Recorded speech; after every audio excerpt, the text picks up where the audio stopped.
Damos la bienvenida al licenciado Felipe Abril. Él fue viceministro de Gobierno, es un experto en derechos humanos, migración y políticas públicas. Quisiéramos realizar un breve análisis del acontecer nacional y local. En lo nacional, un hecho que ha dominado en los titulares, en la opinión pública en las últimas semanas, el nombramiento fallido hasta el momento de superintendente de bancos. ¿Qué es lo que ha producido semejante meollo? Estimado Gustavo, gracias por la invitación. Un gusto saludarle a usted y a toda su audiencia. Bueno, realmente errores reiterados de parte del gobierno en el manejo de los nombramientos, de las decisiones de quienes buscan para colaborar con su gobierno. Es fundamental el hecho principal que causa todo este problema es suscitado por el propio gobierno, es del propio presidente de la República que con su puño y letra firma una terna que envía al Consejo de Participación Ciudadana para que sea nombrado, y el ciudadano que encabeza la terna es nombrado y por supuesto luego se enteran de sus antecedentes al parecer y empieza obviamente la búsqueda de resolver el problema que ellos mismos armaron. Al final, la Asamblea Nacional, como bien lo anotó su presidente Virgilio Saquicela en una rueda de prensa, expuso con claridad que primero el acto que cumple la Asamblea es el de, digamos, eh, solamente posesionar a la autoridad, porque el nombramiento lo hace el Consejo de Participación Ciudadana y Control Social. Y Graves, luego, graves errores del Ejecutivo en una situación de guerra avisada, pues sabe el Ejecutivo, sabe el Gobierno Nacional que no tiene la mejor posición con estos organismos, con el Consejo de Participación Ciudadana y Control Social, que se encuentra en permanente pugna, aunque al momento esté presidido por alguien afín al gobierno, pero en la Asamblea igualmente tiene grandes problemas. Deberían hacerse las cosas con mayor cuidado, ¿no? Sabemos en dónde así queda es. el grupo de gestores políticos, de asesores que no faltan en cantidad al gobierno.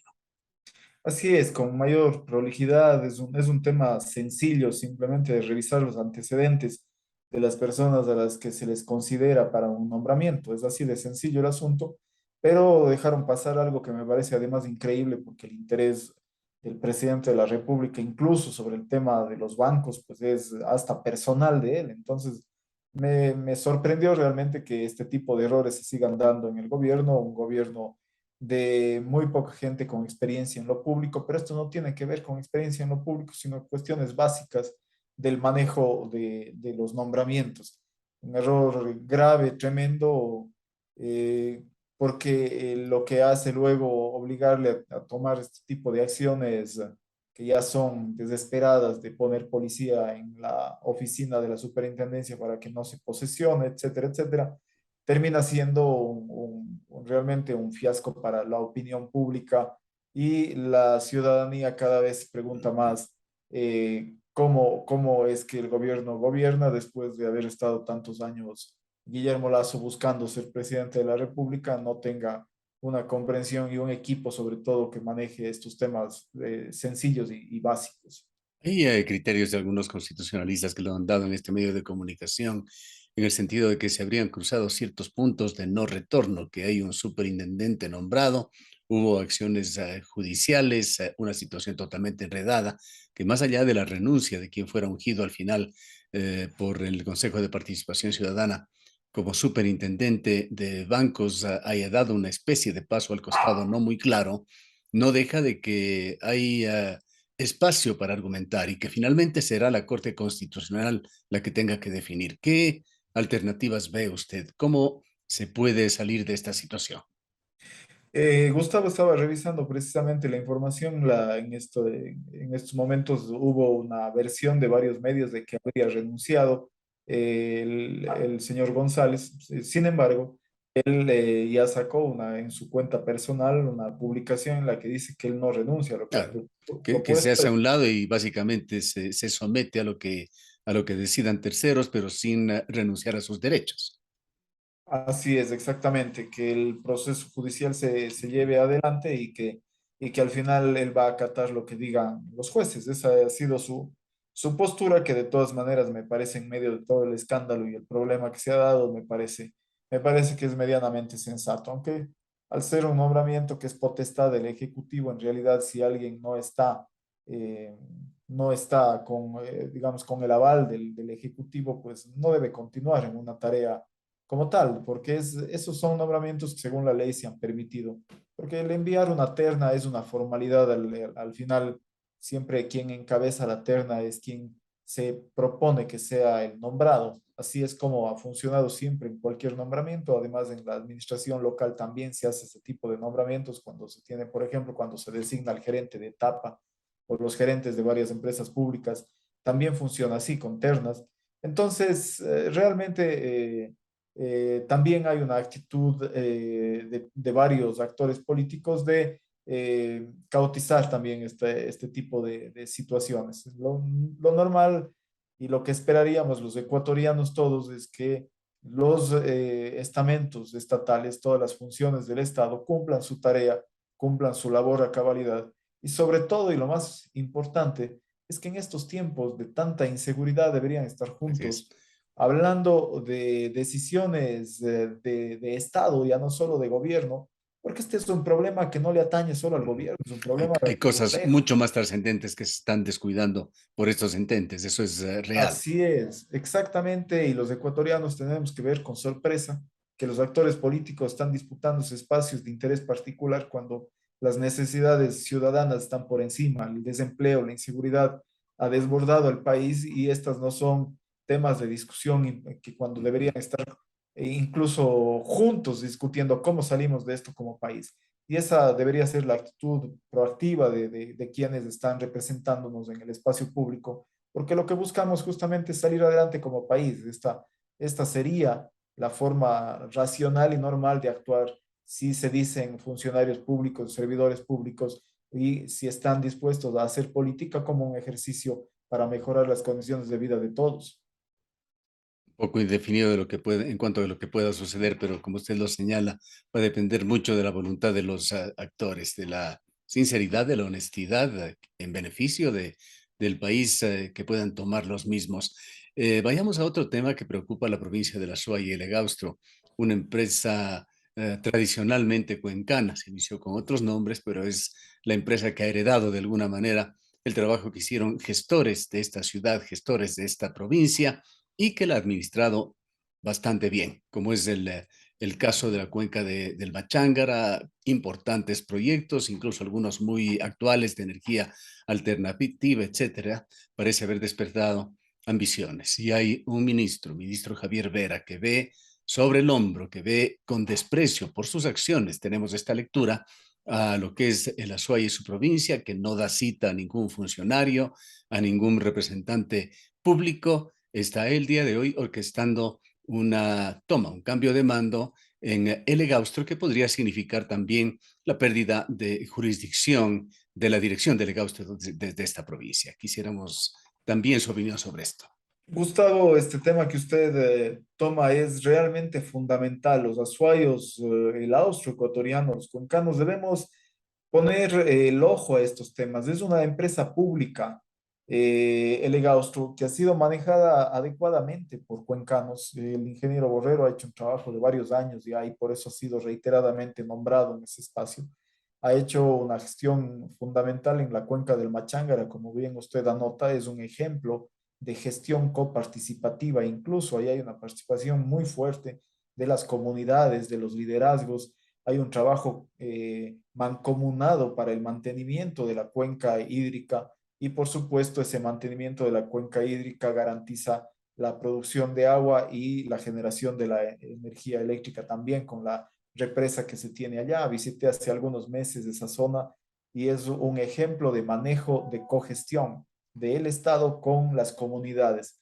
Ese mismo modelo se pretende implementar en la cuenca de Soldados y Anuncay, en un proyecto que además es de interés de etapa, porque no es solo el Egaustro el que participa de ese proyecto, es un proyecto que requiere etapa y que requiere Cuenca, por tanto, porque si etapa lo necesita es porque Cuenca lo necesita, necesita hacer un manejo integral de esa cuenca y sobre todo tener un embalse que permita regular el recurso hídrico y además tener una captación adecuada de agua para los próximos años abastecer a la ciudad de Cuenca. Y Etapa no ha dicho ni pío todos estos años, no ha dicho nada. El único ente que ha defendido ese proyecto es el Egaustro, efectivamente, con el ingeniero Borrero. Y sin embargo, a pesar de todo ello, pues hoy aparecen interesados en administrar la empresa pública con oscuros intereses, Gustavo, hay que decirlo con absoluta claridad. Aquí la corrupción ha campeado en el país, malos manejos en CENEL, malos manejos en SELEC, malos manejos en empresas públicas, por ejemplo, las eléctricas de toda la costa. Es increíble cuando usted ve los datos, los números financieros de las empresas de la costa. Las empresas eléctricas salen a pérdida cuando las Claro, empresas de si, la... si hay un sector de la economía que se convirtió en un botín político desde hace tiempo, es justamente el sector eléctrico, con Así enormes intereses es. cruzados de por medio. Y en esto el Egaustro ha sido sin duda una isla, una excepción. Y además de la corrupción que manejan en esas empresas, también la ineficiencia, la ineptitud para el manejo, porque usted encuentra en la cartera vencida de las empresas eléctricas de la costa, una cartera vencida enorme y encuentra conexiones, estas llamadas conexiones directas que hacen sin medidor un Las montón de... pérdidas negras que le llaman, que Así es, son y esto no pasa acá. enormes Yo creo agujeros, que además financieros, que se abren en estas empresas. exactamente. Entonces, empresas eficientes como el Egaustro y las empresas nuestras acá, que como usted bien lo anotó, no tienen que ver solo con los últimos años, sino con toda una herencia de un manejo adecuado de la administración pública en nuestra ciudad, al menos en la provincia, y de lo que hemos sido orgullosos en los últimos años, lamentablemente con ciertas precariedades, ciertos deterioros, pero en general hemos tenido empresas que son mucho mejor que el resto del país y ahora quieren tomarse la gerencia de esta empresa que es fundamental para el austro del país. Está desarrollando un proyecto de producción de energía eléctrica eólica en Huascachaca, un proyecto que también conocí, visité, y allí ya empezaron a afectar y a dañar la imagen del Egaustro por el interés de un grupo de transportistas que consideraron que ellos, por ser ecuatorianos, tenían que ser los contratados para transportar las turbinas, las hélices de las turbinas que se están instalando en Huascachaca, cuando en realidad no demostraron nunca tener la capacidad para no solo transportar, sino también cubrir la necesidad de la instalación. Cuando visité uno, realmente ahí puede darse cuenta de la magnitud del proyecto. Son aspas de 74 metros de largo que requieren un transporte con mucho tino desde Puerto Bolívar y por supuesto, la instalación de estas requiere unas grúas enormes que en el país no se les ha visto, que no existen, y por lo que el ingeniero Borrero explicaba que la empresa que fue adjudicataria de esa contratación fue una empresa colombiana que cuenta con esos equipos para hacer el trabajo. Y obviamente aprovechándose de esto, indicando que las leyes privilegian la contratación local, así mismo es, pero cuando tienen las capacidades también, Gustavo no tienen las capacidades de los transportistas y empezaron a dañar presentando acciones, incluso hubo una acción de protección intentando detener el proyecto. Los jueces actuaron racionalmente en la provincia de La Suay y no permitieron que esto suceda. El proyecto Súmele a continúa. esto los graves problemas que se han generado por una especie de guerra comunicacional, inversiones, sin duda, en medios de comunicación que se prestan para ello, para campañas de desprestigio y tratar de incidir en estos temas. Así es, ustedes ven mucho en redes opiniones antojadizas y hasta distorsionadas con un poco de mentira, incluso inventando temas, en donde, por ejemplo, usted en la mañana mostraba lo que Marcelo Dotti, social cristiano de muchos años, ahora finge digamos, de periodista y opina como que el ingeniero Borrero hubiese tenido algo que ver en la firma de los contratos de Coca-Cola Sinclair. Entonces, distorsionando, mintiendo, cambiando la verdad al final Sí. para dañar y con una intención absolutamente clara de conducir a que sea terminada su gestión para dar paso a otras Y personas. en alguna medida estamos viendo esto también en otro tema que involucra a varios cuencanos. No vamos, reiteradamente hemos dicho, a meter la mano al fuego por ellos hasta que las cosas se aclaren. Un tema un poco más oscuro, más complejo de la SENAE. Hay una fuerte campaña de comunicación contra ciudadanos de esta urbe en este mismo tipo de medios. Sí, así es. Sin embargo, yo desconozco el historial de las personas que están involucradas allí. Yo no puedo hablar ni opinar más allá de ello, Así o es. Allí con hay poca absoluta claridad aún. claridad. Así es, lo que le puedo sí decir es que yo conocí el proyecto Huascachaca, yo conocí, visité, caminé el proyecto Machángara, que ya no es un proyecto, son 50 años de gestión que tiene ahí la represa de Machángara, y los intentos por hacer bien también el proyecto de Soldados Yanuncay, que tiene la oposición de Ujú. ciertos sectores que también tienen otros intereses, también distorsionan la realidad de lo que puede suceder allí, pero en realidad deberán los actores de esos temas de SENAE y demás, pues mostrar sus manos limpias.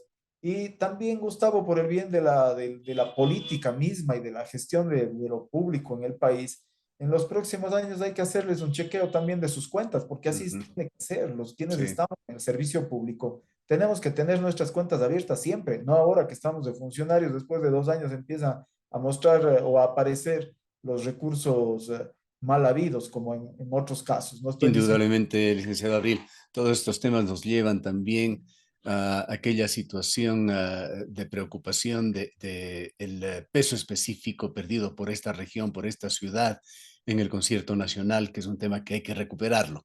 Y esto nos lleva a hablar también de candidatos, candidatos locales, esta reposición que está haciéndose de alcaldes, de prefectos, de representantes en consejos municipales, en consejos provinciales, en las parroquias. ¿Cómo ve usted el esquema de lo que se ha presentado en una primera visión tras las primarias que se definirán recién en las candidaturas que serán inscritas ya a partir de este fin de semana? Sí, Gustavo, estamos con una lista medianamente amplia de candidatos, me parece que son 11 los candidatos a la alcaldía y a la prefectura, lo propio. Aparecen algunas mujeres también dentro de ello, pero la gran realidad es que la mayoría tienen muy poca experiencia o participación en lo público. Por ahí resaltan algunos nombres que son gente con experiencia, pero el resto, la mayoría, con muy poca experiencia. Y quienes tienen experiencia ya han tenido muchos años en la gestión pública que también han tenido un desgaste importante. Creo que la renovación de liderazgos reales para el Azuay, para Cuenca y el resto de cantones ha sido digamos, algo que no se ha dado. No hemos logrado mirar gente con capacidad, con liderazgo, con claridad en las propuestas para la ciudad, para la provincia, con visión sobre lo que debe ser la ciudad de la provincia de la Suay, porque usted les mira, les escucha, por ahí opinan sobre proyectos en concreto, sobre algunos temas, se quejan de los huecos, de la movilidad, pero la visión que tiene que haber sobre la provincia, sobre la ciudad, es una visión que trasciende más allá de lo actual. Y obviamente Cuenca, uno de los grandes retos que tiene en estos tiempos es que está transitando de ser una ciudad intermedia a ser una ciudad grande. Y ahí es donde muchísimas ciudades del mundo han fracasado en la posibilidad de mantener la calidad de los servicios públicos. Los cuencanos somos orgullosos de tener buenos servicios públicos, con algunos que no son tan buenos como el servicio de transporte, por ejemplo, aunque el tranvía hoy por hoy está dando un servicio adecuado, aunque nos cuesta mucho dinero, pero por ejemplo, hemos tenido siempre buenos servicios eléctricos, de agua potable, de saneamiento, etcétera, etcétera, de recolección de basura, de jardines, pero esa calidad de los servicios, en general, la historia muestra que las ciudades que han transitado y han pasado a ser de medianas a ser grandes, han deteriorado la calidad de sus servicios y la seguridad para sus ciudadanos también. La calidad de vida al final, que es algo de lo que nos preciamos los cuencanos, y quienes hemos tenido la oportunidad de salir, de conocer otras ciudades del mundo, pues sabemos muy bien que en Cuenca vivimos bastante mejor que en cualquier otra parte y además a costos un poco más bajos. Por eso es que en los últimos años han llegado también extranjeros a vivir sus últimos años, su jubilación en Cuenca, por ser una ciudad con buena calidad de vida, con costos relativamente aceptables. Entonces, el reto que tiene Cuenca es justamente resolver ahora, con las decisiones que se toman ahora, el futuro de una ciudad que mantenga la calidad de los servicios y si es posible mejore, a pesar del crecimiento. Pero esto usted no les escucha hablar a ninguno de ellos. Están hablando de proyectos particulares en concreto, de disputas medianas sobre ciertos temas de empresas públicas que ya están manejadas. Porque yo le digo con sinceridad, Gustavo, si usted quita el gerente de la EMAC sigue funcionando. La EMAC sigue haciendo recolección de basura, sigue haciendo la jardinería de los parques, y no va a pasar mayor cosa. Y de eso mismo se trata, que la institucionalidad funcione. Mire lo que pasó hace algunos años con el gobierno en Bélgica. Pasaron más de un año sin un jefe de gobierno, pero las instituciones siguieron funcionando sin mayor problema. Porque quienes están para la gestión de la administración pública, quienes se postulan para la alcaldía, para la prefectura, justamente tienen que tener el liderazgo y la capacidad de gestión de hacer más de lo que cotidianamente hacen ya las empresas y funciona su municipio, sus empresas públicas. Por supuesto, esto yo honestamente le digo, veo muy poco y yo esperaría escuchar ya las propuestas de los candidatos y escuchar en buena lid que hay una campaña decente, honesta, que no sea de ataques y menos de ataque a familiares y demás, y que sea de propuestas, que sea de visión, de un análisis serio de lo que necesita hacer Cuenca para ahora y que se siembre para los próximos años. Esperemos realmente que tras la definición de cuadros de los que se inscriban a partir ya de este fin de semana, los cuencanos, los azuayos, elijamos bien. Gracias, licenciado Abril, por su presencia. Con mucho gusto, Gustavo. Una buena noche. Declaraciones del licenciado Felipe Abril, él fue viceministro de Gobierno, es un experto en derechos humanos, migración y políticas públicas.